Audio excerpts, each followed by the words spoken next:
चला सगळ्यांना येतोय आवाज? आवाज येतोय? Welcome everyone. चला वेलकम एव्हरीवन. सगळ्यांना माझा आवाज येतोय का? इथं आवाज इथं कन्फर्म करा आणि आपण सुरू करू. आता द्रव्य मॅटर नंतर मॅटरचा सेकंड पार्ट आपल्याला पाहायचा आहे. फार महत्वाचा पार्ट आहे बघा, व्हेरी व्हेरी इम्पॉर्टंट पार्ट आहे बघा. सगळ्यात महत्वाची गोष्ट आपण सुरुवात करताना काय पाहिलं होतं? केमिस्ट्रीचे प्रकार कुठले कुठले आहेत केमिस्ट्रीमध्ये. केमिस्ट्री नंतर आपण पाहिलं द्रव्य म्हणजे काय, मॅटर म्हणजे काय, त्याच्यानंतर अणूपासून रेणू बनतो, रेणूपासून पदार्थ बनतो. त्याच्यानंतर बघा सगळ्यात महत्वाची गोष्ट आपण पाहिली होती ती म्हणजे काय, द्रवाचं वर्गीकरण, क्लासिफिकेशन ऑफ मॅटर आपण पाहिलं होतं. आता आपल्याला पाहायचं आहे त्याच्यामध्ये आपण पाहिलं होतं स्थायू, द्रव, वायू, अणुवायू, बोस, आइन्स्टाईन, कंडेन्सेट. ठीक आहे. आता बघा, आता आपला आजचा पॉइंट आहे मूलद्रव्य संयुगीय मिश्रणे. हा एक आपला पार्ट पाहायचा आहे, खूप इम्पॉर्टंट पार्ट आहे. त्याच्यामध्ये मग धातू, अधातू ह्या सगळ्या गोष्टी आपल्याला पाहायच्यात. पण आता हे पाहण्याआधी बघा आपल्याला एक पॉइंट पाहायचा, त्याला म्हणतो आपण अवस्थांतर. बघा आपला पुढचा पॉइंट आहे बघा, अवस्थांतर, चेंज ऑफ स्टेट. अवस्थांतर बघा, अवस्थांतर, चेंज ऑफ स्टेट हा एक आपला पॉइंट पाहायचा आहे. अवस्था बदल कशी होते हे आपल्याला पाहायचं आहे. अवस्था बदल कशी होते लक्षात ठेवा. जनरली आपण पाहिलं की स्थायू, द्रव, वायू, अयनायू आणि बोस, आइन्स्टाईन, कंडेन्सेट हे आपल्या अवस्था आहेत. ठीक आहे. Solid, liquid, gas, plasma, Bose, Einstein, condensate हे आपल्या अवस्था आहेत महत्वाच्या, बरोबर. पण लक्षात ठेवा यापैकी या तीनच महत्वाचे आहेत, बाकीचे दोन आहेत त्या सहसा आपल्याला आपल्या डेली लाईफ मध्ये पाहायला मिळत नाही जास्त. पाचवी अवस्था ही आपण लॅबमध्ये तयार करतो आणि ही जी प्लाझ्मा अवस्था ही जास्त तापमानाला असते. मग आपण सहसा फक्त या तीनच पाहूयात अवस्थांतर. म्हणजे स्थायूचं वायू कसं करतात, वायूचं द्रव कसं करतात, द्रवाचं स्थायू कसं करतात, वगैरे वगैरे. ठीक आहे. मग आता बघा लक्षात ठेवा सगळ्यात महत्वाची गोष्ट, जेव्हा जेव्हा आपण करतो अवस्थांतर तेव्हा या ठिकाणी दोन गोष्टी महत्वाच्या, एक तापमान आणि दुसरी गोष्ट आहे बघा दाब किंवा प्रेशर. तापमान किंवा दाब, प्रेशर कमी जास्त करून आपण अवस्थांतर करू शकतो. सगळ्यांना क्लिअर आहे? त्यापैकी आपल्या सगळ्यांवर एकच दाब आहे, प्रेशर आहे. कुठलं? याला आपण म्हणतो की आपलं उष्णतेपेक्षा आपण म्हणू शकतो तापमान. ठीक आहे. ओके. बघा मग आपल्या सगळ्यांवर एकच प्रेशर आहे. ओके. त्याला म्हणतो आपण की आपलं वातावरणीय प्रेशर, ऍटमॉस्फिअर प्रेशर. मग प्रेशर या ठिकाणी आपण कमी जास्त करत नाही, आपण घेऊ तापमान. बघा मग तापमान कमी जास्त करून आपण काय करू शकतो, आपण अवस्था कमी जास्त करू शकतो. ओके. मग आता बघा सगळ्यात महत्वाची गोष्ट आपण जर पाहिली या ठिकाणी लक्षात घ्या, इम्पॉर्टंट, व्हेरी व्हेरी इम्पॉर्टंट. बघा सगळ्यात पहिले आपण घेऊ स्थायू. या एका पूर्ण डायग्राम मध्ये तुमचं मी सगळंच्या सगळं हे पाठ करून देतो. दुसरं आपली अवस्था कुठली आहे, द्रव म्हणजे लिक्विड. आणि तिसरी अवस्था बघा त्याला म्हणतो आपण गॅस, वायू. स्थायू, द्रव, वायू अशा आपल्या तीन महत्वाच्या अवस्था या ठिकाणी आपल्याला पाहायला मिळतात. Solid, liquid, gas. सगळ्यांना क्लिअर आहे? आता लक्षात ठेवा एक सगळ्यात महत्वाची गोष्ट, व्हेरी व्हेरी आयएमपी पॉइंट आपल्याला एक पाहायचा आहे. हा कुठला? स्थायू, द्रव, वायू ह्या ज्या तीन अवस्था आहे याच्यामध्ये आपण तापमान कमी जास्त करून अवस्था बदलू शकतो. आता लक्षात ठेवा आपण फक्त एक एक्झाम्पल घेऊ. स्थायू म्हणजे जर एखादं एक्झाम्पल आपल्याला विचारलं, आपल्याला काय सांगता येईल, तर मी म्हणू शकतो बर्फ. बघा बर्फच नाहीये, बर्फ इथे शॉर्ट म्हणतो बर्फ, म्हणजे आपल्याला समजण्याला सोपं जाईल. बर्फ, आईस. द्रव काय बघा, पाणी, वॉटर. आणि वायू म्हणजे काय बघा, द्रव, गॅस, ऑक्सिजन किंवा हवा. याला म्हणतो आपण पाण्याची वाफ, बाष्प किंवा व्हेपर. ठीक आहे. मग आता बघा, आता आपल्या सोबत मला तुम्हाला प्रश्न विचारायचा आहे, जर मला बर्फाचं पाणी करायचं असेल, म्हणजे मला स्थायूचं द्रव करायचं असेल, तर मला काय करावं लागेल? तर मग ऑब्विसली आपल्याला माहिती आहे बर्फ जर आपण उष्ण केलं, तापमान वाढवलं तर बर्फाचं पाणी होते. लक्षात ठेवा बर्फाचं पाणी करताना आपण काय करतो, तापमान कमी करतो. मग इथे आपण शॉर्ट मध्ये लिहू, टेम्परेचर काय होते, कमी की वाढते? नाही, टेम्परेचर वाढते. तापमान वाढलं की बर्फाचं पाणी होते. मग या क्रियेला आपण म्हणतो मेल्टिंग. काय म्हणतो? मेल्टिंग, द्रवण. ओके. वितळणे. ओके. बघा मग याला म्हणतो आपण वितळणे, मेल्टिंग. वितळणे म्हणजे मेल्टिंग. ठीक आहे. आता मला तुम्हाला प्रश्न विचारायचा आहे, जर मला करायचा पाण्याचा बर्फ, बघा पाण्याचा बर्फ करायचा असेल, द्रवाचं मला करायचं असेल स्थायू, तर काय करावं लागेल? ऑब्विसली तापमान कमी, फ्रीजमध्ये आपण तापमान कमी करतो, बर्फ बनतो पाण्याचा, मग याला म्हणतो आपण गोठण किंवा सॉलिडिफिकेशन. मग याला म्हणतो आपण गोठण किंवा सॉलिडिफिकेशन.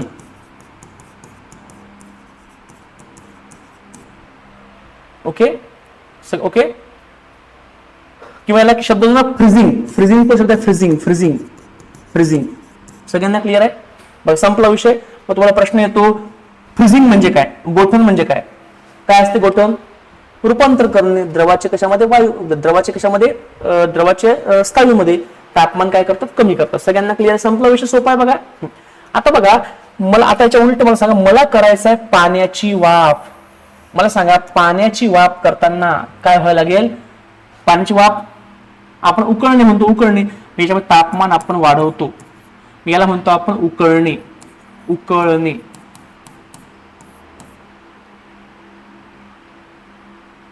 बॉइलिंग. सगळ्यांना क्लिअर आहे? बॉइलिंग. ओके. किंवा बघा, किंवा जेव्हा कम्प्लीट वाफ बनते त्याला म्हणतो आपण व्हेपोरायझेशन. ओके, बाष्पीभवन. सगळ्यांना क्लिअर आहे? ओके. हा बघा, आता मला सांगा, आता मला करायचा आहे पाण्याचा बर्फ, मला करायचं आहे वायूपासून द्रव, म्हणजे मला वाफेचं पाणी करायचं आहे. शक्य आहे का? शक्य आहे ना. मला सांगा, उन्हाळ्यामध्ये उष्णता खूप असल्यामुळे पाण्याची वाफ बनते समुद्राच्या आणि ती जाते आकाशामध्ये. आकाशामध्ये काय होते? थंडी हवा लागून त्याचं पुन्हा पाणी बनते. मग याचा थंडी हवा म्हणजे काय? तापमान कमी. जेव्हा आपण तापमान कमी करतो तेव्हा रूपांतर वायूचं द्रवामध्ये होते. या क्रियेला आपण काय म्हणणार? याला म्हणतो आपण सांद्रीभवन. काय म्हणतो बघा? सांद्रीभवन. याला आपण म्हणतो सांद्रीभवन. काय म्हणतात? सगळ्यांना क्लिअर आहे? सोपं आहे? कोणाला काही डाऊट आहे?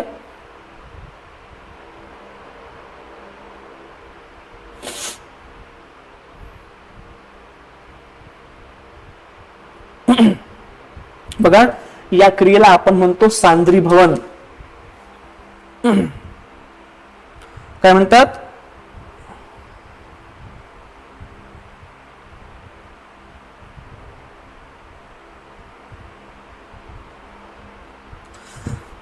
शब्द जपून वापरा, शब्द खूप महत्वाचे आहे.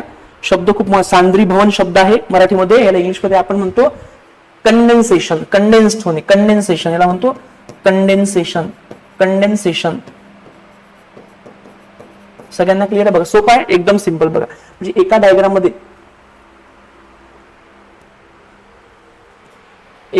मध्ये बघा आपण सगळंच कव्हर केलं एकदम सिंपल डायग्राम मध्ये. आता बघा, आता थोडासा वेगळा पॉइंट.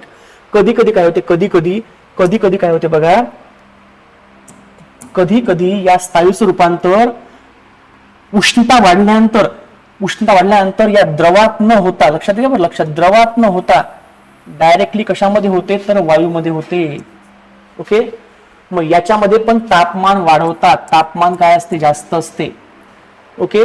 मग या क्रियेला आपण म्हणतो संप्लवन. काय म्हणतो? संप्लवन.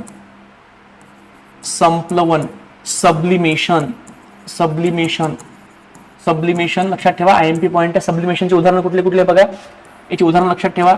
कापूर, नवसागर, नॅफ्थलिन बॉल्स म्हणजे आपल्या त्या कुठल्या डांबराच्या गोळ्या, डांबर गोळ्याला काय शब्द आहे इंग्लिशमध्ये? नॅफ्थलिन बॉल्स किंवा नॅफ्थलिन इत्यादी याचे एक्झाम्पल आहेत. समजा सगळ्यांना क्लिअर आहे? बघा, प्रश्न विचारलेला आहे. नंतर बघा, आता याच्या उलट, कधी वायूचं रूपांतर द्रवात न होता डायरेक्टली कशामध्ये? स्थायूमध्ये होते. असंही होऊ शकते कधी उलट. मग या क्रियेला बघा, या क्रियेला म्हणतो आपण उलट संप्लवन. मराठीमध्ये शब्द सेमच आहे, संप्लवन. मराठीमध्ये सेमच शब्द आहे, संप्लवन. ओके. पण याला इंग्लिशमध्ये म्हणतो आपण डिसब्लिमेशन किंवा प्रेसिपिटेशन. या क्रियेमध्ये तापमान कमी केलं जातं. आता याचं उदाहरण तुम्ही मला जर विचारलं तर मला सांगतो याचं उदाहरण काय घेतो आपण. मला सांगा, तुम्ही जर फ्रीज उघडला, फ्रीज मध्ये आतमध्ये असतं फ्रीजर, त्या फ्रीजर जेव्हा आपण उघडतो तेव्हा अशी पांढरी वाफ बाहेर पडते. मग ती जी वाफ आहे जेव्हा फ्रीज बंद करतो ती वाफ आपोआप त्या भिंतीला लावून बर्फ बनते. म्हणजे डायरेक्ट वाफ काय बनते, बर्फ बनते. मग याला म्हणतो आपण डिसब्लिमेशन किंवा सॉलिडिफिकेशन. अशा प्रकारे बघा, ही सगळ्या गोष्टी खूप महत्त्वाच्या लक्षात ठेवा, व्हेरी व्हेरी इम्पॉर्टंट आहे. ओके,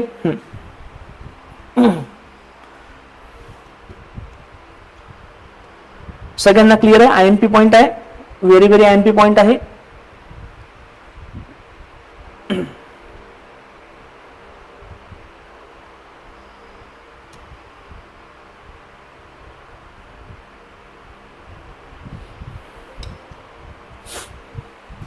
ठीक आहे. आता या नवसागरला इंग्लिश म्हणतो ammonium chloride. Ammonium chloride, ammonium chloride. Navsagar म्हणजे अमोनियम क्लोराईड. नवसागरला काय शब्द बघा, अमोनियम क्लोराईड. तिथली तुम्ही अमोनियम क्लोराईड, अमोनियम क्लोराईड. ठीक आहे. हा बघा, मग हा पॉईंट खूप महत्त्वाचा. एक पॉईंट समजावून सांगतो. मला सांगा, मला एक प्रश्न विचारायचा आहे, विचारू? मला सांगा, बर्फाचं पाणी हे कोणत्या तापमानाला होते आणि पाण्याचा बर्फ कोणत्या तापमानात? लक्षात ठेवा, पाण्याचा बर्फ होतो 0 डिग्री सेल्सिअसला. पण मला सांगा, 0 डिग्रीला पाण्याचा पूर्ण बर्फ होत नाही, थोडा बर्फ थोडं पाणी असते. तुम्हाला कळलं का? तू फ्रीज मध्ये जर ठेवलं, समजा एखादा एक पाण्याचा बाउल ठेवला, लगेच पूर्ण बर्फ बनतो का नाही? थोडंसं पाणी खाली असते. मग याचा अर्थ 0 तापमानाला पाणी पण आहे आणि बर्फ पण आहे. म्हणजे बर्फाचं पाणी, पाण्याचा बर्फ हे 2 डिग्रीला होते. म्हणजे याचा अर्थ पाण्यासाठी, लक्षात ठेवा, पाण्यासाठी किंवा वॉटरसाठी ज्या तापमानाला पाणी वितळते ते तापमान 0 डिग्री आहे. ज्या तापमानाला पाणी गोठते ते तापमान 0 डिग्री आहे. लक्षात ठेवायचं. म्हणून पाण्यासाठी ओके, वितळनांक म्हणजे मेल्टिंग पॉइंट किंवा गोठनांक, फ्रीजिंग पॉइंट, हा आपला एकच पाहायला मिळतो. किती 0 डिग्री सेल्सिअस. सगळ्यांना क्लिअर आहे? लक्षात ठेवा, पाणी ज्या तापमानाला उकळते ते तापमान किती आहे? 100 डिग्री सेल्सिअस. मग याला म्हणतो, पाणी ज्या तापमानाला उकळते त्याला म्हणतो आपण उत्कलनांक, बॉइलिंग पॉइंट. मग बॉइलिंग पॉइंट किती आहे पाण्याचा बॉइलिंग पॉइंट आपल्याला पाहायला मिळतो 100 डिग्री सेल्सिअस. मग अशा प्रकारे हे 2-3 कॉन्सेप्ट आपण पाहिले, संपला विषय. ओके, आता बघा, मला सांगा, तुम्हाला प्रश्न विचारायचा मला की मीठ लवकर वितळेल का लोखंड? ऑब्विसली मीठ. बघा, मग लक्षात ठेवा, सगळ्यात महत्वाची गोष्ट, स्थायू यांचा मेल्टिंग पॉइंट खूप जास्त असतो. त्यात धातूंचा तर खूप जास्त असतो, त्याच्यामध्ये खूप जास्त असतो. अजून सगळ्यांना क्लिअर आहे? हा बघा, अशा प्रकारे. मग आता कोणाचा कुठला आहे हे प्रश्न सहसा काही विषय येत नाही परीक्षेमध्ये.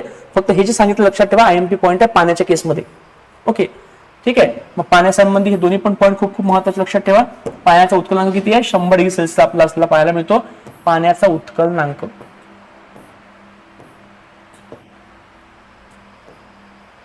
बघा, अशा प्रकारे बघा, एका चार्ट मध्ये आपण हे पूर्ण अवस्थांतर हा पॉईंट संपवलेला आहे. लक्षात ठेवा, महत्वाचा पॉईंट आहे, व्हेरी व्हेरी इम्पॉर्टंट पॉईंट आहे. अवस्थांतर, चेंज ऑफ स्टेट साठी आपण तापमान किंवा प्रेशर कमी जास्त करू शकतो. पण प्रेशर कमी जास्त करता येत नाही आपल्याला सहसा, ते लॅबमध्ये करतो आपण. या केसमध्ये गोष्ट कुठली महत्वाची आहे बघा, या केसमध्ये गोष्ट महत्वाची आहे फक्त तापमान. मग तापमानावरच आपण भरपूर गोष्टी या ठिकाणी ठरवतो. ठीक आहे. बघा, मग अवस्थांतर यामध्ये तापमान ही खूप महत्वाची भूमिका पार पाडतो. सगळ्यांना क्लिअर आहे? आपण एकदा रिवाइज करतो. आपण 4-5 गोष्टी पाहिल्या. आपण पाहिलं वितळणे म्हणजे काय, आपण पाहिलं गोठण म्हणजे काय, आपण पाहिलं संप्लवन म्हणजे काय, आपण पाहिलं उकळणे म्हणजे काय, आपण पाहिलं सांद्रीभवन म्हणजे काय. या सगळ्यांचा अर्थ लक्षात ठेवा. आणि सगळ्यात महत्त्वाची गोष्ट सगळ्यामध्ये आयएमपी मुद्दा आहे संप्लवनाची उदाहरणं. तर त्याच्यामध्ये बघा, कापूस झालं, चुकलं, कापूर पाहिजे,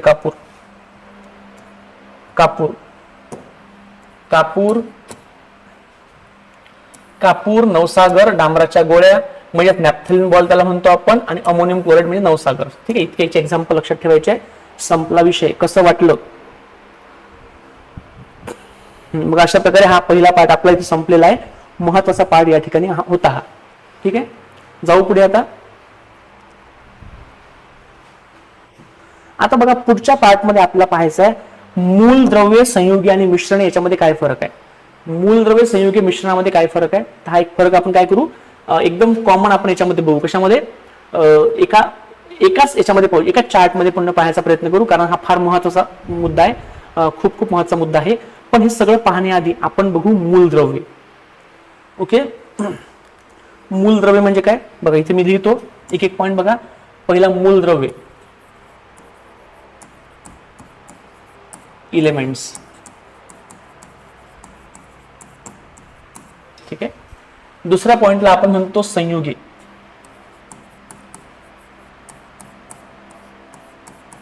कंपाऊंड्स.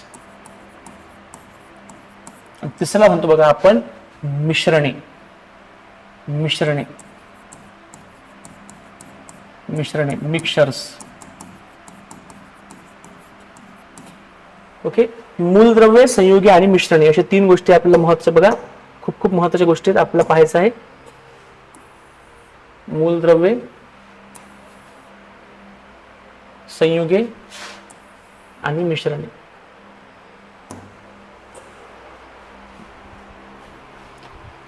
आता मूल बघा, मूलद्रव्य म्हणजे काय लक्षात ठेवा. मूलद्रव्य म्हणजे काय बघा, मूलद्रव्य म्हणजे याला आपण सिंपल भाषेत मूलद्रव्य म्हणजे काय, मूलद्रव्य म्हणजे जगातले मूळ पदार्थ. यांना म्हणतो जगातले मूळ पदार्थ. मूळ पदार्थ, जगामध्ये असलेले मूळ पदार्थ, मूळ पदार्थ.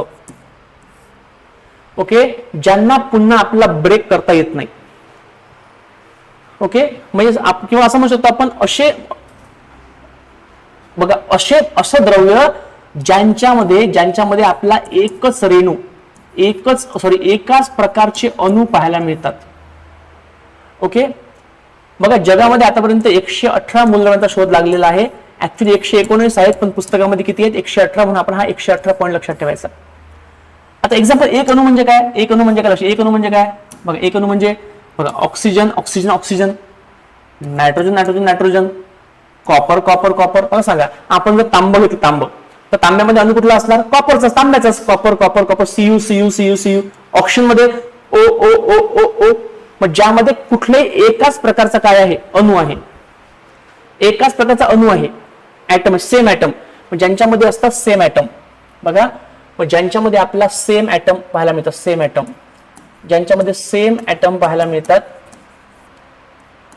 त्यांना आपण काय म्हणतो? त्यांना आपण म्हणतो एलिमेंट्स, मूलद्रव्य. सगळ्यांना क्लिअर आहे? हा, ओके. मूलद्रव्यांना पुन्हा ब्रेक करता येत नाही. मूलद्रव्य पुन्हा आपण म्हणतो 3 प्रकारचे आहेत बघा. मूलद्रव्य 3 प्रकारचे आहेत. पहिल्या प्रकारच्या मध्ये कुठला? धातू. मग यामध्ये धातू पण आहे बघा, धातू. यामध्ये अधातू हा पण प्रकार आहे, आणि यामध्ये बघा धातू सदृश्य.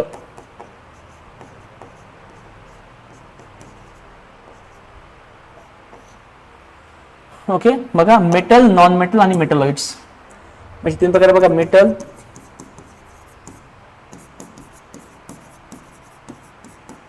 नॉन मेटल आणि मेटलॉइड. बघा हे 3 गोष्टी महत्वाच्या याच्यामध्ये. पहिला पॉईंट संपला. आता बघा संयुगी आणि मिश्रणे याला काय म्हणतात? याला आपण कसं क्लासिफाय करू? लक्षात ठेवा, एकदम सिंपल आहे बघा. संयुगी कोणापासून बनतात? 2 किंवा जास्त मूलद्रव्य एकत्र येतात बघा. बघा बघा, लिहिते आपण.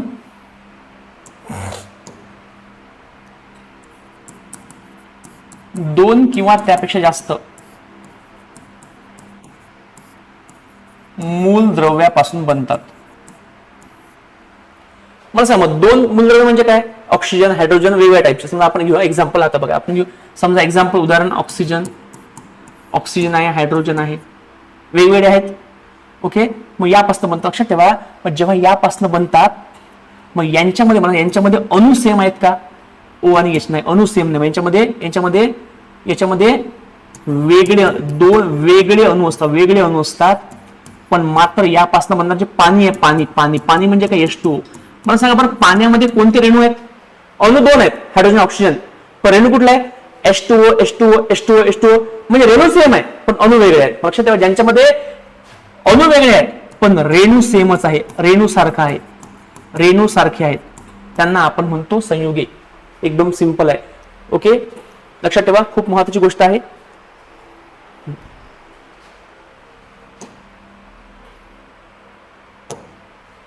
मग आता बघा, लक्षात ठेवा, जेव्हा हा पहिला मुद्दा, हा दुसरा मुद्दा आणि तिसरा मुद्दा, पण जेव्हा संयुगे बनताना दोन मूलद्रव्यामध्ये रासायनिक अभिक्रिया होते, केमिकल रिएक्शन होते. लक्षात ठेवा, जेव्हा जेव्हा रासायनिक अभिक्रिया होत असते तेव्हा लक्षात ठेवायचं, तेव्हा ज्या दोघांमध्ये अभिक्रिया होते त्या दोघांचे कोणते गुणधर्म हे त्या संयुगामध्ये येत नाही. मग याचा अर्थ ज्या 5 संयुगे बनली यांचे गुणधर्म कम्प्लीट वेगळे असतात. सगळ्यांना क्लिअर आहे? ओके, बघा मग बघा, संयुगांचे गुणधर्म पूर्णता वेगळे असतात. ज्यापासून बनले त्यापासून. लक्षात ठेवा, सगळ्यात महत्त्वाची गोष्ट, जेव्हा रासायनिक अभिक्रिया होते तेव्हा केमिकल बॉन्डिंग होते आणि याच्यामध्ये लक्षात ठेवा, या संयुगे बनताना दोन मूलद्रव्ये नेहमी सारख्या प्रमाणात एकत्र येतात. सारख्या प्रमाणात, सेम प्रपोर्शन, बघा सेम प्रपोर्शन मध्ये एकत्र येतात. हे सेम प्रपोर्शन मध्ये एकत्र येतात. ओके, म्हणजे आपण एक्झाम्पल घेऊ. एक्झाम्पल आपल्याला काय म्हणता येईल बघा. मला सांगा, जर मला बनवायचं पाणी, पाणी बनवायचं आहे, पाणी बनवायला काय लागतात? 2 हायड्रोजन आणि 1 ऑक्सिजन. सगळ्यांना क्लिअर आहे? याला म्हणतो हे सारख्या प्रमाणात किंवा एखाद्या वजनी प्रमाणात, एक शब्द काय वजनी, हे वजनी प्रमाणामध्ये एकत्र आले पाहिजेत. म्हणजे जेव्हा 2 हायड्रोजन आणि ऑक्सिजन तेव्हाच पाणी बनणार. पण जर मी घेतलं 2 हायड्रोजन आणि 2 ऑक्सिजन तर यापासून बनते पेरॉक्साईड. काय बनते? पेरॉक्साईड. सगळ्यांना क्लिअर आहे? लक्षात ठेवा, खूप IMP मुद्दा आहे हा, व्हेरी व्हेरी इम्पॉर्टंट मुद्दा आहे. सगळ्यांना क्लिअर आहे का? बस संपला विषय. आता या मिश्रणाकडे काय बघा. मिश्रणे म्हणजे काय? मिश्रणे हे मूलद्रव्ये आणि संयुगे यांच्यापासून बनतात. म्हणजे 2 किंवा जास्त मूलद्रव्ये किंवा संयुगे एकत्र येतात. बरोबर? मग इथे बघायला काय म्हणतो आपण बघा. काय मिश्रणे म्हणजे 2 किंवा जास्त मूलद्रव्ये किंवा संयुगे. ओके, यापासून मिश्रण बनते. मग मला सांगा, जर 2 मूलद्रव्ये असतील तर वेगळे अणु, पण जर 2 संयुगे असतील तर वेगळे रेणू. मग याचा अर्थ मिश्रणामध्ये काय असते? अणु पण वेगळे असतात आणि रेणू पण वेगळे असतात. कशामध्ये? Okay, different atom, different molecules एकत्र येतात. ओके, कसं राहील? लक्षात ठेवा, जेव्हा हे एकत्र येतात यांच्यामध्ये कोणतीही रासायनिक अभिक्रिया होत नाही. हे भौतिक पद्धतीने एकत्र येतात.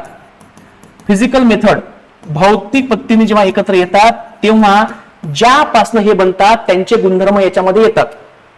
ओके, मग याचा अर्थ म्हणजे या मिश्रणांचे गुणधर्म बदलत नाही. मिश्रणांचे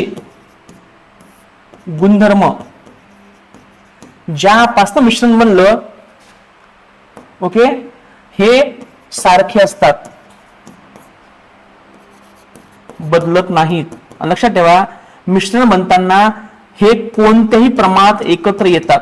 कोणत्याही प्रमाणात एकत्र येऊ शकतात. असं काही वजनी प्रमाण नसते. कोणते प्रमाणात एकत्र आल्यावर हे बनू शकते. म्हणजे एक्झाम्पल मला सांगा, जर मी म्हटलं चहा काय? चहामध्ये बघा पाणी आहे. समजा चहामध्ये पाणी आहे, साखर आहे, म्हणजे बघा ग्लुकोज पण आहे आणि पाणी पण आहे, H2O पण आहे आणि ग्लुकोज पण आहे. मग 2 वेगळे अणू आहे, रेणू पण आहेत. मला सांगा, साखर वाढली तर चहा गोड, पाणी वाढलं चहा पानसट. म्हणजे याचा अर्थ मिश्रणाचे गुणधर्म बदलले का? नाही बदलले. सगळ्यांना क्लिअर आहे? पण इकडे बघा, इकडे लक्षात ठेवा, हायड्रोजन आणि ऑक्सिजन. तुम्हाला माहिती आहे का, हायड्रोजन हा वायू जळणारा वायू आहे. ऑक्सिजन हा ज्वलनास मदत करतो. पण पाणी आग विझवते. मग याचा अर्थ बघा, संयुग बनल्यानंतर संयुग ज्यापासून बनलं त्यापेक्षा कॉम्प्लीट वेगळे गुणधर्म असतात. आणि लक्षात ठेवा म्हणून संयुगांचा आपली एक वेगळं वैशिष्ट्य आहे, आपलं एक वेगळं अस्तित्व आहे. म्हणून लक्षात ठेवायचं, मूलद्रव्य संयुग आहे, या दोघांना एक कॉमन शब्द आहे, कॉमन. या दोघांना एक कॉमन शब्द आहे, या दोघांना आपण म्हणतो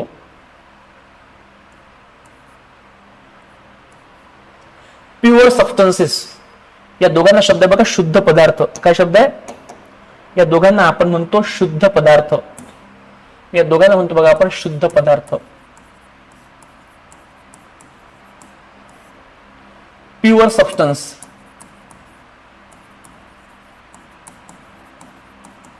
सगळ्यांना क्लिअर आहे? बघा महत्वाचा पॉइंट आहे.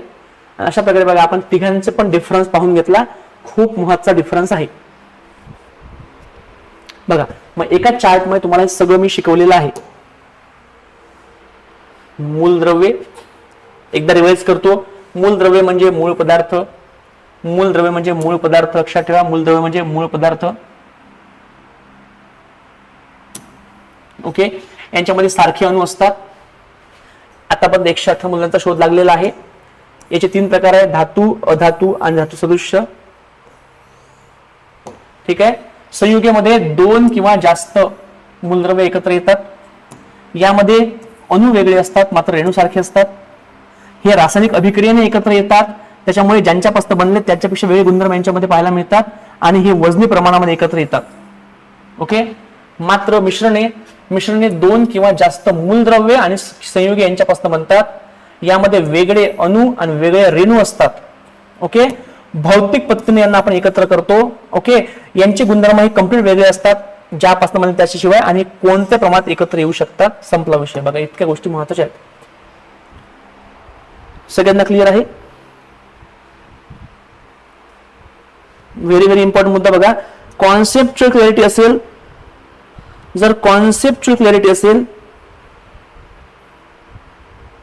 तर कॉन्सेप्च्युअल क्लॅरिटी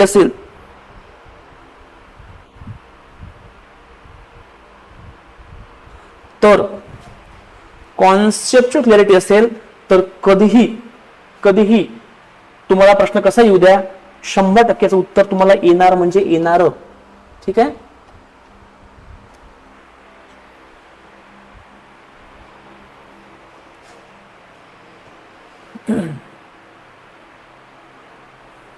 ठीक आहे.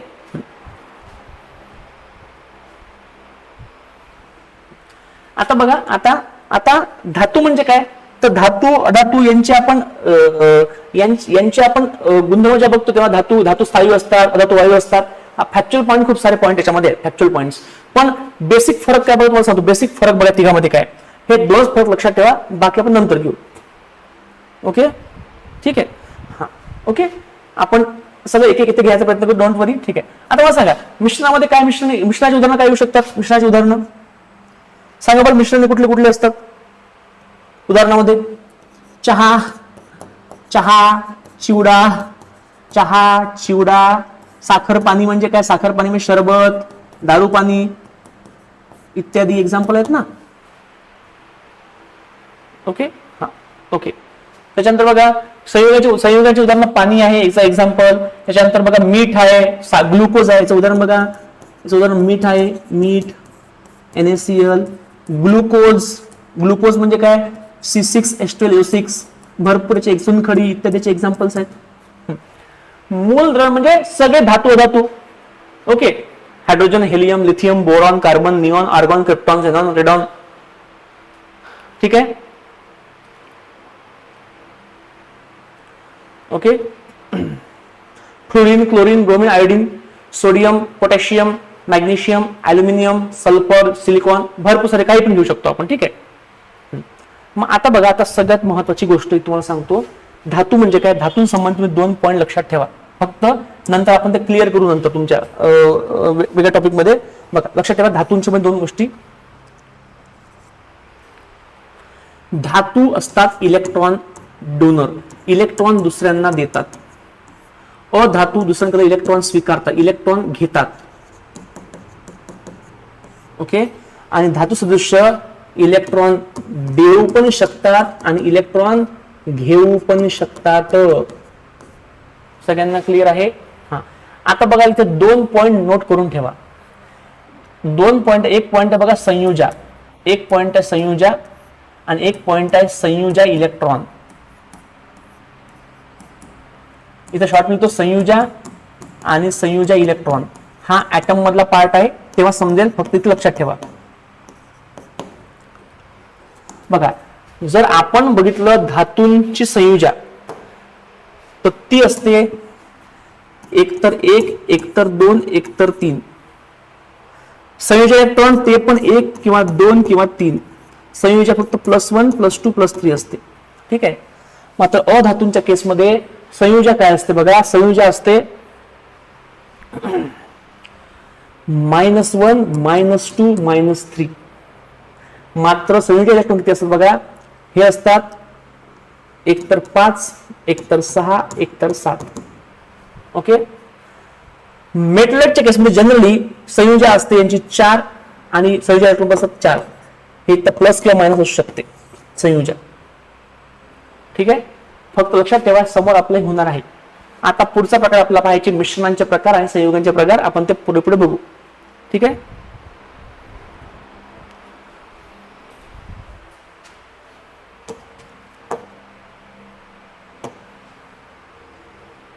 बघा, मूलद्रव्य संयुगे मिश्रणे हा सगळा पार्ट आपण प्रॉपरली या ठिकाणी कव्हर केलेला आहे. ओके. यापैकी या संयुगे आणि मिश्रणे यांचा तुम्हाला येण्याचा चान्स खूप जास्त आहे, डिफरन्स.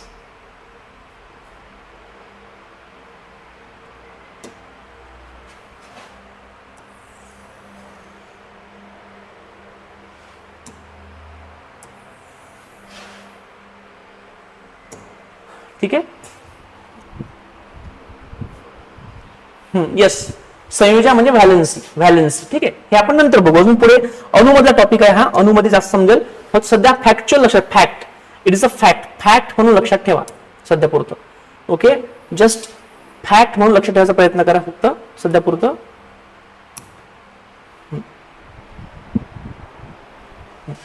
बघा, आता आपण थोडं पुढे गेलो. आपण जर आता आपण पहिले फक्त फोकस करू, मिश्रणावर फोकस करू. हा फोकस, संयुगांचा फोकस जो आहे आपण नंतर ठेवू. हायड्रोकार्बन या टॉपिक मध्ये हा पूर्ण संयुगांचा पार्ट वेगळा कव्हर होईल. ठीक आहे. आता बघा, मिश्रणांचे 2 प्रकार आपल्याला पाहायला मिळतात. मिश्रणे 2 प्रकारचे, लक्षात ठेवा. बघा, मिश्रणांचे आपल्याला 2 प्रकार पाहायला मिळतात. पहिल्या प्रकाराला आपण म्हणतो समांगी मिश्रणे. काय म्हणतो बघा, समांगी मिश्रण. बघा, समांगी मिश्रणे. आणि दुसरं म्हणतो बघा आपण विषमांगी मिश्रणे. समांगी आणि विषमांगी.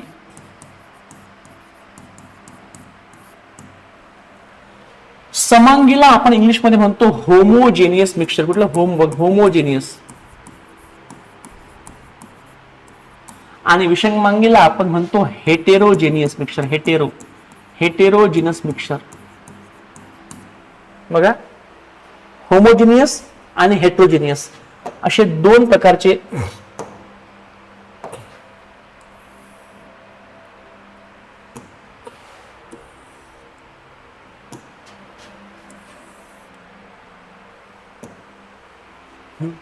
आता लक्षात ठेवा.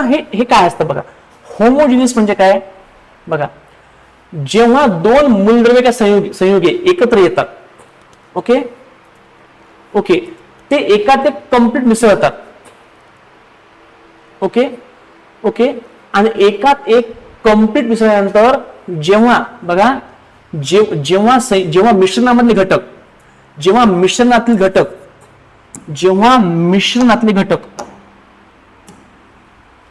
ओके, जेव्हा मिश्रणातील घटक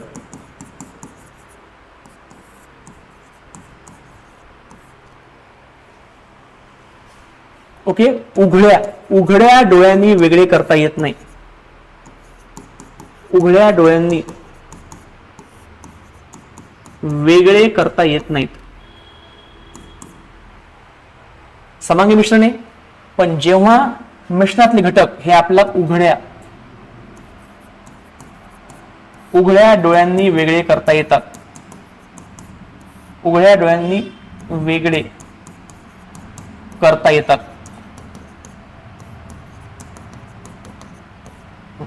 आता बघा, लक्षात ठेवा, जेव्हा कोणती गोष्ट आपल्या उघड्या डोळ्यांनी वेगळी करता येत नाही, याचा अर्थ ती असते एका प्रावस्थेमध्ये.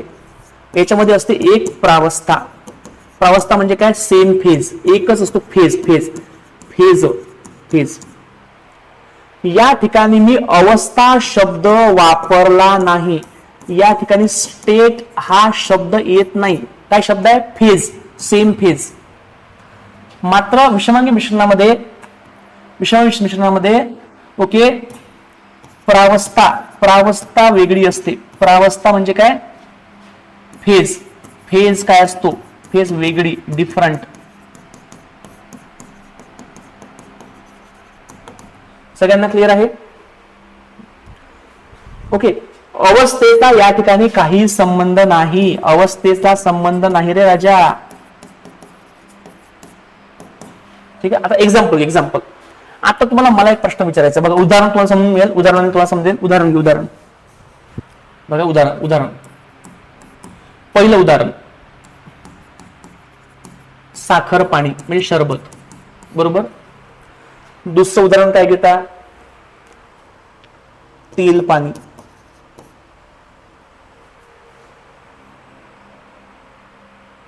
दुसरं दारू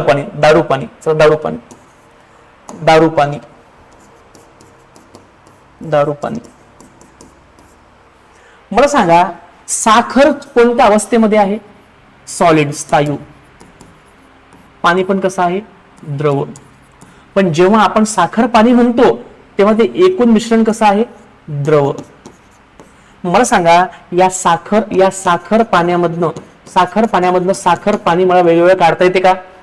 मला उघड्या डोळ्यांनी वेगळं करता येते का? नाही. मग याला मला सांगा, मग काय? बघा, अवस्था वेगळी आहे पण काय सेम आहे?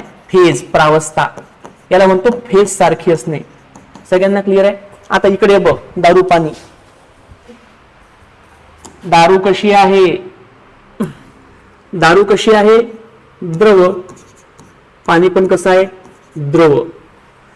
हे एकात एक मिक्स होऊन काय दिसतं? द्रव. मला सांगा, दारू पासून पाणी वेगळं करता येते का? नाही. मग यालाच म्हणतो आपण पॅक. दारू पाणी नाही का तुमच्या भाषेमध्ये? मग हे काय? याच्यामध्ये पण काय? फेज सेम आहे. Phase same. कळलं? पण मला सांगा, तुम्हाला मला एक प्रश्न विचारायचा आहे. विचारू का नाही विचारू? पण मला तुम्हाला एक प्रश्न विचारायचा आहे. पण जेव्हा मी घेतो तेल पाणी, मला सांगा, तेलाची अवस्था कुठली आहे? द्रव. पाण्याची अवस्था कुठली आहे? द्रव. पण मला सांगा, जेव्हा मी तेल पाणी एकत्र घेतो, याच्यामध्ये उघड्या डोळ्यांनी वेगळं करता येते का? यस, वेगळं करता येते. कारण तेल वर राहते, पाणी खाली राहते. उघड्या डोळ्यांनी वेगळं करता येते का? येस, उघड्या डोळ्यांनी वेगळं करता येते.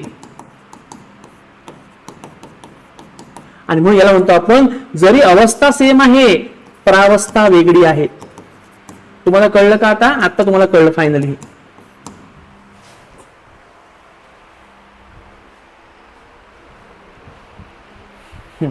ठीक आहे. हा, ओके. सगळ्यांना क्लिअर आहे? तुम्हाला कॉन्सेप्ट कळला का? पहिले बघा, कॉन्सेप्ट कळला की उदाहरण कोणती होती? आता हवेमध्ये आपला वेळ करता येते का? ऑक्सिजन CO2 नाही. हवा समांगी मिश्रण आहे. शरबत पाणी, तेल दारू पाणी, अजून कुठले भरपूर गोष्टी याच्यामध्ये येतील. लक्षात ठेवा, सगळ्यात महत्त्वाची गोष्ट, तुम्हाला माहिती आहे का? स्टील मध्ये काय असतं? लोखंड आहे, कार्बन आहे, निकेल, क्रोमियम. आपल्याला वेळ करता येते का? नाही. मग हे समांगी मिश्रण आहे, संमिश्रे. सगळ्यांना क्लिअर आहे? बघायची उदाहरणं तुम्हाला देता येतील काय? उदाहरणं बघा याच्यामध्ये, समांगी मिश्रणाची उदाहरणं.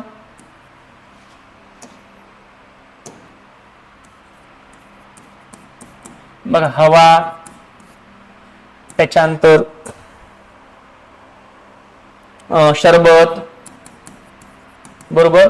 हवा, शरबत, त्याच्यानंतर संमिश्रे, बरं संमिश्रे म्हणजे अलॉय, संमिश्र म्हणजे अलॉय, अलॉय लक्षात ठेवायचं. संमिश्र म्हणजे काय लक्षात बघा संमिश्र म्हणजे काय लक्षात ठेवा. संमिश्र म्हणजे काय, त्या पॉईंट लक्षात ठेवा, आयएमपी पॉईंट बघा. दोन किंवा जास्त, दोन किंवा जास्त धातू किंवा अधातू, धातू किंवा अधातू, धातू किंवा अधातू. एक मिनिट बघा बघा, दोन किंवा जास्त धातू किंवा धातू अधातू यांचे समांगी मिश्रण म्हणजे होते संमिश्रे.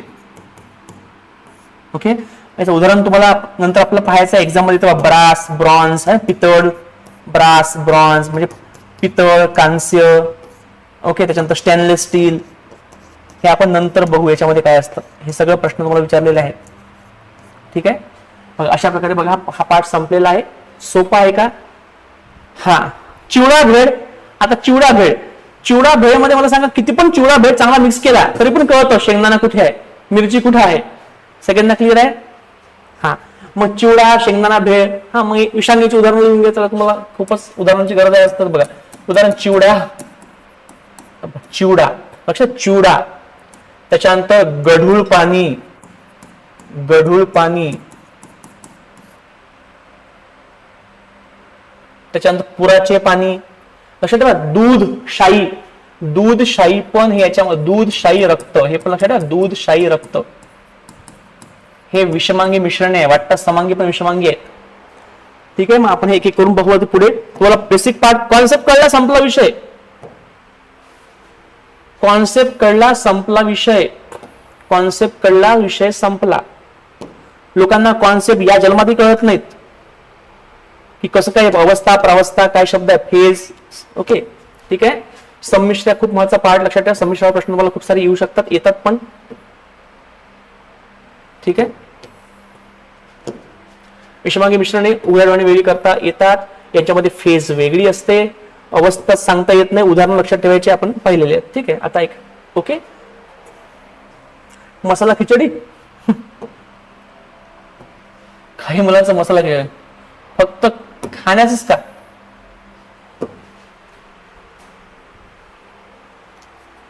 बघा, अशा प्रकारे आपण आपली मसाला खिचडी तयार केली. कळलं सगळ्यांना? आता बघा, आता फक्त एक पॉईंट लक्षात ठेवा, हे विषमांगी मिश्रणांचे पण दोन प्रकार आहेत.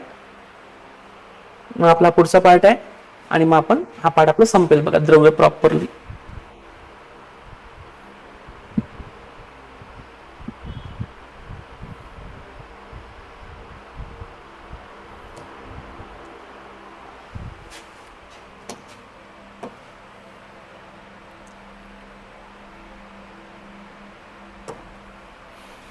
बघा, मग आता आपला पायाचा पुढचा विषमांगी मिश्रण आहे. बघा, विषमांगी, विषमांगी मिश्रणे, हेटेरोजिनस मिक्सचर. बघा, विषमांगी मिश्रणे म्हणजे काय? ज्यांच्यामध्ये प्रावस्था वेगळी असते.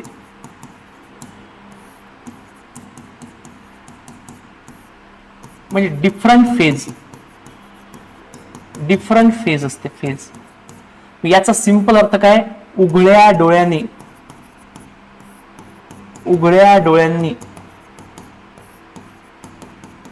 वेगळे करता येत नाहीत, हा याचा अर्थ होता. आपण पहिला इथं पुन्हा लिहिलं मुद्दाम.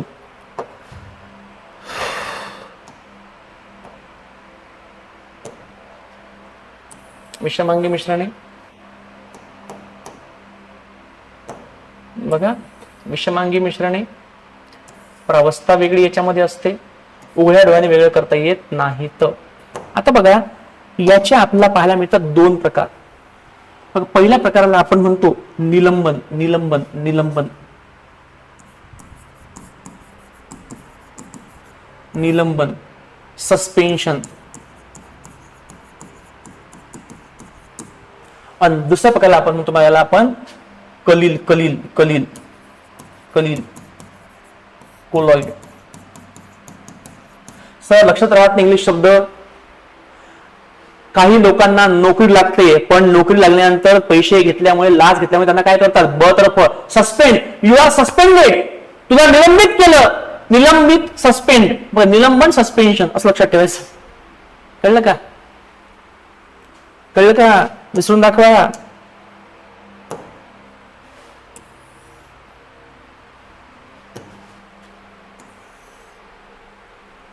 बघा खूप खूप जास्त महत्वाचा असा प्रकार आहे, पार्ट आहे, व्हेरी व्हेरी इम्पॉर्टंट पार्ट आहे, लक्षात ठेवा. हा एक पहिला प्रकार आणि हा एक दुसरा प्रकार. ठीक आहे. आता बघा निलंबन काय असते. बघा निलंबन काय असते. निलंबनामध्ये काय असतं बघा. निलंबनामध्ये कणांचा आकार जास्त असतो. जे लहान लहान कण आहे बघा यामध्ये कणांचा आकार मोठा असतो. कणांचा आकार मोठा असतो. ओके. ते आपला उघड्या डोळ्याने वेगळे करता येत नाहीत. बरोबरच आहे ते. पुन्हा लिहितो. उघड्या डोळ्यांनी नेकेड आई उघड्या डोळ्यांनी वेगळे करता येत नाही. पण लक्षात ठेवा या आता याचं उदाहरण काय बघा. याचं उदाहरण आपण आताच पाहिले. सॉरी हा वेगळे करता येते एकदम बरोबर. सॉरी इथे काय हे विषमांगी आहे ना. उघड्या वेगळे करता येते बरोबर. उघड्या वेगळे करता येते एकदम बरोबर. बरोबर. याचं उदाहरण काय. उदाहरण पाहिले काय. उदाहरण आहे याच्यामध्ये चिवडा, नंतर गढूळ पाणी, नंतर तेल पाणी इत्यादी. पण लक्षात ठेवा कलील कलील हे कोणतं मिश्रण आहे. हे विषमांगी मिश्रण आहे. पण याच्यामध्ये कणांचा आकार खूप लहान असतो. याच्यामध्ये कणांचा आकार लहान असतो. खूप लहान असतो. बरोबर. मग जरी ते विषमांगी आहे तरी आपला ते उघड्या डोळ्यांनी वेगळे करता येत नाही.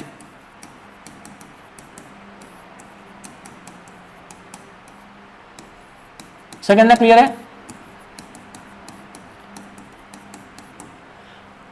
आहेत कसे आहेत विषमांगीच आहेत पण तरी कणांचा आकार लहान असल्यामुळे ते वेगळे करता येत नाही. याच्यामध्ये कणांचा आकार काय आहे मोठा आहे. वेगळे करता येतात. मग आपल्याला असा भास होतो की ते समांगी आहेत का.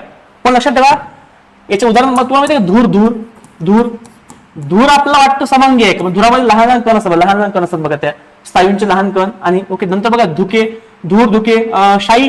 बघा जेव्हा आपण शाईचा पेन घेतो पहिले शाईशी हलवतो बघा त्या दौत मध्ये म्हणजे खालचे कण वर येतात. रक्तामध्ये पण बघा आरबीसी एलबीसी प्लेटलेट असतात. दूध वाटताना समांगी वाटते पण दुधामध्ये क्रीम पण असते, लोणी असते, वाटत नाही पण असते. मग एवढे एक्झाम्पल कशामध्ये बघा. सगळे एक्झाम्पल कशामध्ये आहे. एक्झाम्पल कलिलांचे आहेत. सगळ्यांना क्लिअर आहे.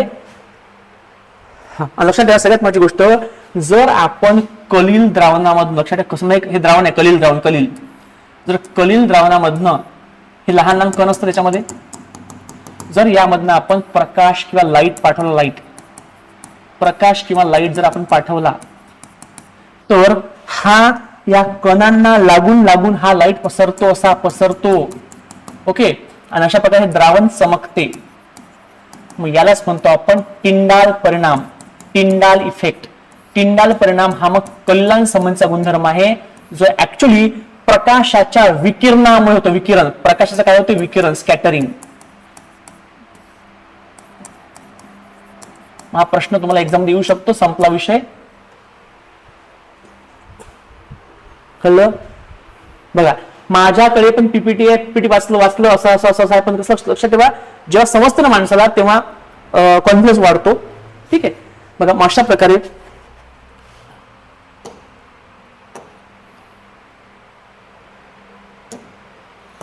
प्रकारे बघा आपण हा पाठ निलंबन कणांचा आकार मोठा उघड्याने वेगळे करता येतात. एक्झाम्पल पाहिले आपण. एक्झाम्पल काही येऊ शकतात. खूप सारे एक्झाम्पल आहेत. ओके. नंतर बघा कलिलामध्ये कणांचा आकार लहान असतो असा भास होतो की ते समांगी आहे का. ओके, एक्झाम्पल धूर, धुके, दूध, शाई इत्यादी. आणि लक्षात ठेवा यात प्रकाश पाठवला तर लाईटचं होते विकिरण, त्यामुळे ते द्रवण चमकते आणि त्यालाच म्हणतो टिंडाल इफेक्ट. हा गुणधर्म कलिलाचा आहे. सगळ्यांना क्लिअर आहे? अशा प्रकारे बघा हा पाठ संपला, द्रवाचा पाठ संपला पूर्ण. समजलं?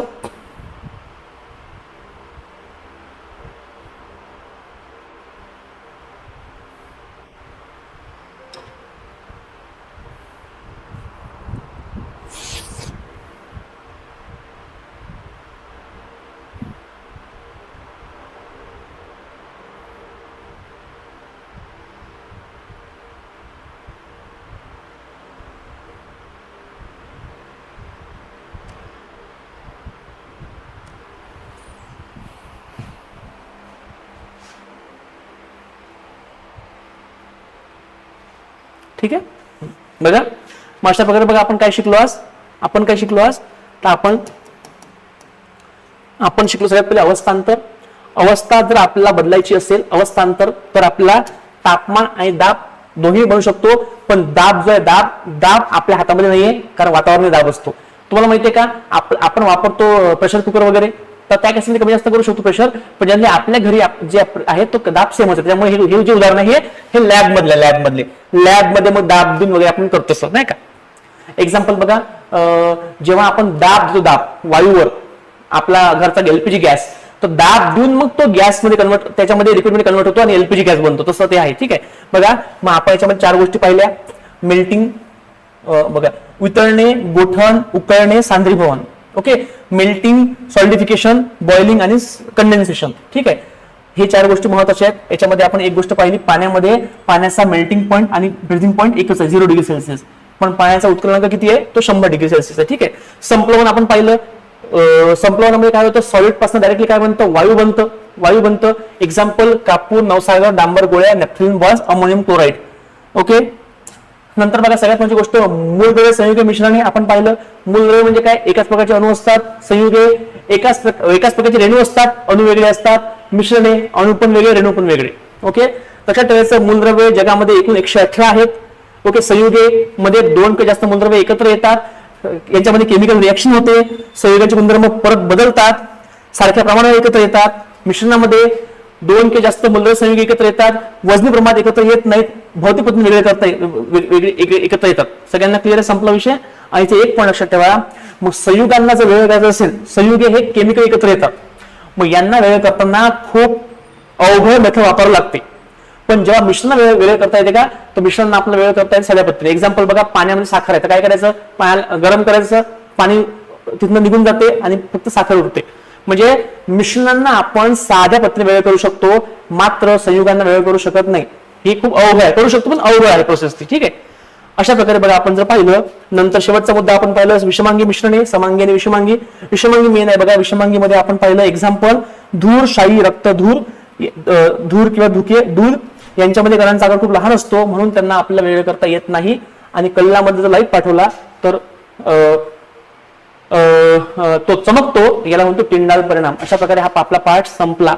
ओके, आय होप सगळ्यांना क्लिअर असेल. थांबूयात. Thank you very much. धन्यवाद. लेक्चर तुम्हाला आवडलं असेल नक्की कमेंट करा आणि आपल्या मित्रांपर्यंत तुम्ही पोहोचू शकता. ठीक आहे.